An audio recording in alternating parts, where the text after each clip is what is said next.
Há um vírus circulando por aí e isso traz pra gente um senso de responsabilidade em comum, de responsabilidade com o coletivo, que a gente nunca antes havia parado para pensar a respeito. Eu vi muita coisa ser discutida, principalmente quando começou, sobre o que mata mais, que gripe mata mais, o que causa mais morte, quanta morte, não sei o quê.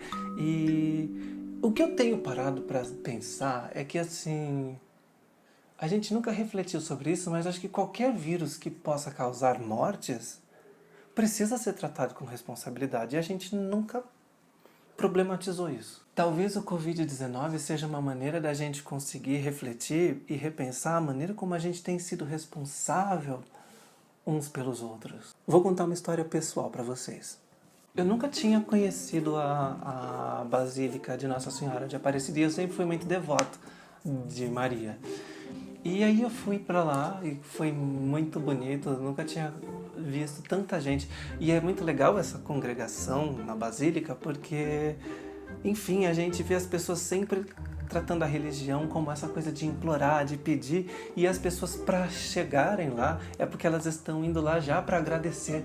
Então existe um sentimento de gratidão que vibra no ar, muito bonito isso. Eu sei que a gente ia, acho que numa quinta-feira, e aí era terça-feira, era segunda-feira, e iríamos eu, a minha mãe e uma tia nossa, e a gente ia com as senhoras aqui da vizinhança. Pois bem, chega na segunda ou terça-feira, aí essa tia fala assim que tava com virose. Aí eu nem cheguei perto dela, né? Eu falei, a senhora quer que traz uma água de coco? Quer que compre alguma coisa? Quer que, né?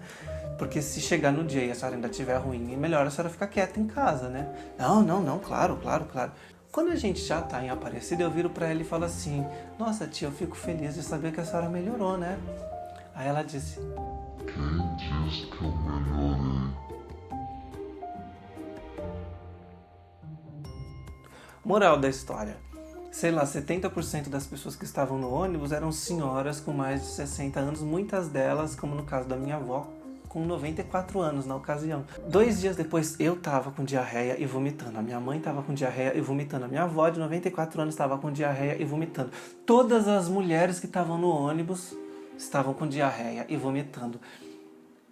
Aí eu fico pensando assim, tipo, nas pessoas que estavam lá em Aparecida, quer dizer, a gente passou o dia inteiro andando por corredores, muita gente, muita gente. Então você imagina assim, quantas pessoas, né, ela não pode ter passado sem maldade, né, porque eu não tô gravando esse vídeo pra acusar essa tia de homicídio doloso, né? Não, é uma imprudência que a gente não está acostumado a refletir, que a gente comete todo o tempo. Mas você parou para pensar assim, naquele monte de gente que vem do Brasil inteiro e muitas vezes até de fora do Brasil, às vezes uma pessoa pode ter vindo, cruzado o caminho dela num corredor e levar esse vírus para um lugar onde as pessoas sequer têm acesso a uma boa assistência médica. Será que alguém não morreu por conta desse passeio? E ela nunca vai saber? É importante a gente refletir sobre isso, porque se, de um modo geral, a gripe sazonal mata mais que o Covid-19, e assim, a diferença é que nesse exato momento o Covid-19 é uma novidade, então a gente não sabe como tratar, portanto ele vai se espalhar e ele vai matar muito. Se a gripe sazonal mata, isso significa que a gente já foi para o trabalho gripado e pegamos ônibus, pegamos metrô, andamos na calçada e passamos vírus para alguém que passou para alguém que passou para alguém que passou para alguém e que a avó que estava com o pulmão frágil pegou essa gripe e foi o suficiente, ou alguém que tinha um familiar que tinha HIV, ou qualquer que fosse o caso, e morreu.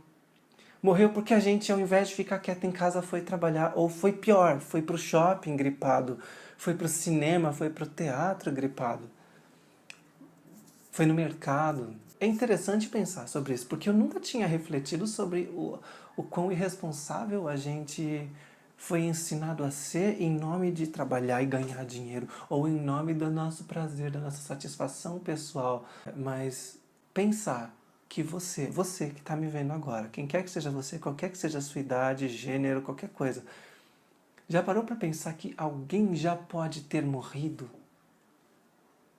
por sua irresponsabilidade?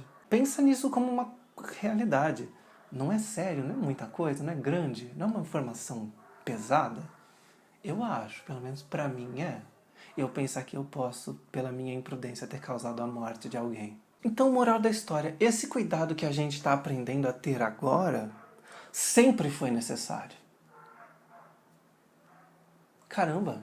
A gente, muitas vezes ao longo da nossa vida, pode ter causado a morte de alguém que a gente nem sabe que existe.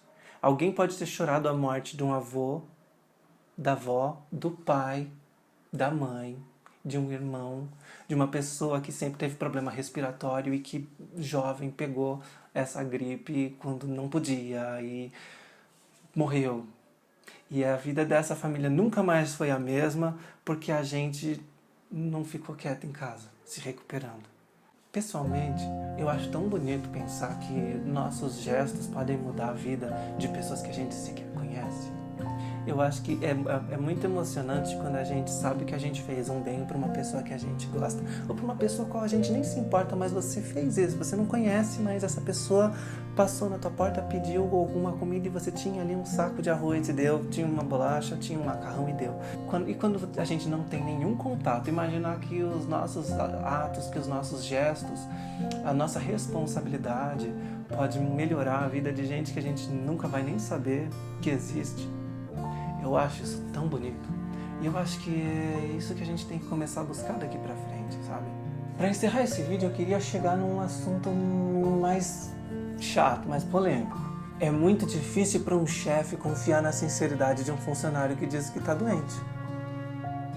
Porque, bom, todo mundo já mentiu que estava doente para faltar na escola. Então a gente já meio que tem isso no nosso subconsciente de que a gente mente que tá doente. Pessoas mentem que estão doentes. Só que essa experiência que a gente está tendo agora, de uma forma coletiva, mostra pra gente que é importante confiar.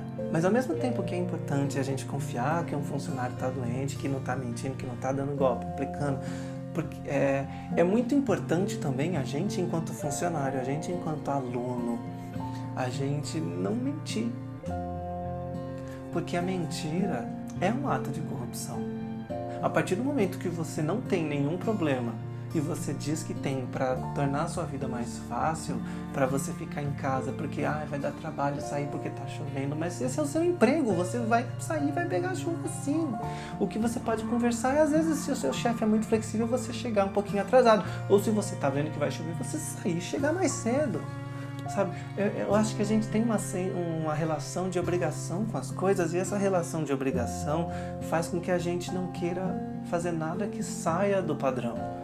E é isso que faz com que a gente se torne insensível e irresponsável com as necessidades do próximo. Ao mesmo tempo, tem também aquele outro fator que a gente traz para a discussão, que é aquela pessoa que não tem emprego, que é um profissional autônomo.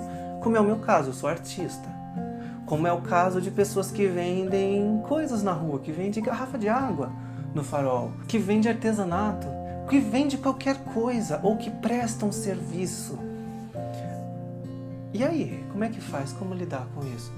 Então, isso aí vai ficar para um outro vídeo. Mas uma coisa que eu queria deixar no ar é que, assim, essa situação que está acontecendo agora é a oportunidade perfeita para a gente perceber como é importante ter um Estado que dê amparo, sim, irrestrito e incondicional para todos os cidadãos. Não se trata de assistencialismo, trata-se de sobrevivência.